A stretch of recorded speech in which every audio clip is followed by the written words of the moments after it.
Assalamualaikum warahmatullahi wabarakatuh. Saya Anissa Fitri.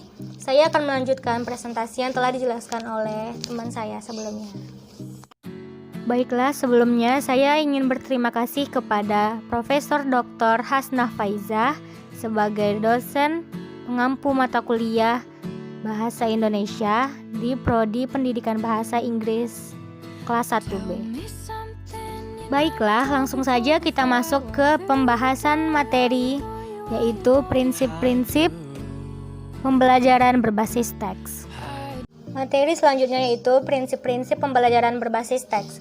Pada pengajaran dan pembelajaran berbasis teks terdapat 4 tahap yang harus ditempuh menurut buku Rose dan Martin 2012, yaitu 1. Tahap pembangunan konteks. 2. Tahap pemodelan teks. 3. Tahap pembuatan teks secara bersama-sama. 4. Tahap pembuatan teks secara mandiri. Keempat tahap itu berlangsung secara siklus. Dosen dapat memulai kegiatan belajar mengajar dari tahap manapun, meskipun pada umumnya tahap-tahap itu ditempuh secara urut.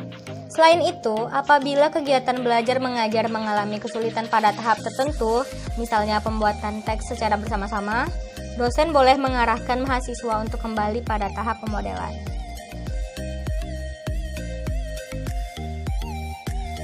Terdapat 4 bagian kegiatan belajar A, B, C, dan D yang diterbitkan oleh Kementerian Pendidikan dan Kebudayaan,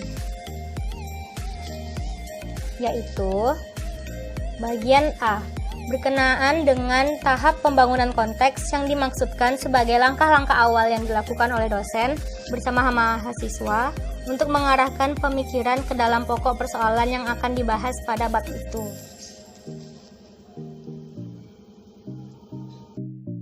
Bagian B adalah tahap pemodelan, yaitu tahap yang berisi tentang pembahasan teks yang diberikan sebagai model pembelajaran.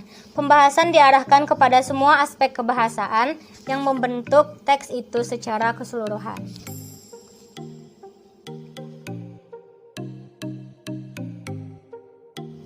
Bagian selanjutnya adalah bagian C.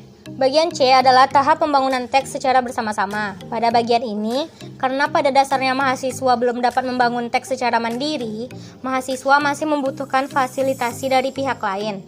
Fasilitasi itu dapat berasal dari dosen, teman sejawat, atau siapapun. Dengan demikian, pada tahap ini, mahasiswa bersama-sama dengan mahasiswa lain dan dosen sebagai fasilitator menyusun kembali teks seperti yang ditunjukkan pada model.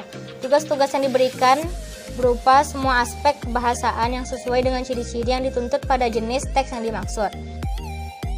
Akhir yaitu bagian D.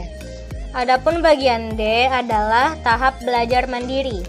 Pada tahap ini, mahasiswa diharapkan dapat mengaktualisasikan diri dengan menggunakan teks sesuai dengan jenis dan ciri-ciri seperti yang ditunjukkan pada model tanpa bantuan dari manapun.